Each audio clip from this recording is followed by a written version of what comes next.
এক পুংটা ছেড়া হলো বিয়া করবো বুঝছেন। अच्छा এখন হালাই যায় দাদার কাছে কইতেছে, কই দাদা দাদা আমার তুমি তাড়াতাড়ি বিয়া করাও। হ্যাঁ, এখন ওর দাদা হইলো মনে করেন আর বড় পুংটা। আর দাদাই কইতেছে, কয় তুই যে বিয়া করবি তোর কি খরচ হইছে? শালাই কইতেছে, কয় হ দাদা আমার তো 100 হয়ে গেছে গা, তুমি আমার তাড়াতাড়ি খালি বিয়ার ব্যবস্থা করো। বলেন কি? আর দাদা কইতেছে হুম আমি তো সেটা বিশ্বাস করি না। কয় তুই যদি নিজের ছুঁয়ে পারবি সেদিন হলো তোর বিয়া করামো। ছোট নুনু এখন ও চেষ্টা মেষ্টা করে দেখছে এটা ছুঁয়ে পারে না। এখন দাদারে কয় দাদা তাহলে আমি এখন কি করে পারি? দাদা কইতেছে, কয় দেখ গা তুই কেমনে কি করবি সেটা আমি জানি নাকি। এখন হালাই তো মনে করেন খেপে গেছে, ওর তো বিয়ার প্যারা 100 মাথার মধ্যে।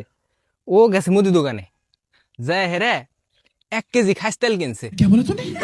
কিনা হেরে প্রতিদিন মনে করেন সকাল বিকাল হে তেল দিয়া এমনি করে ধরে ধরে টানে। এখন কতদিন টানছে, টানার পরে সেটা লম্বা হয় না। ও প্রতিদিন মানে টানার পরে ওর চেক করে এমনি করে নিয়ে যে ওটা আসলে লাগে নাকি জায়গা মতো। এখন যাই হোক ওটা লাগে না, ও হইলো মানে হতাশ হয়ে যাইতেছে দিন দিন। কি ব্যাপার বড় হইতেছে নাকি। পরে বুদ্ধি টুদ্ধি আর পায় না।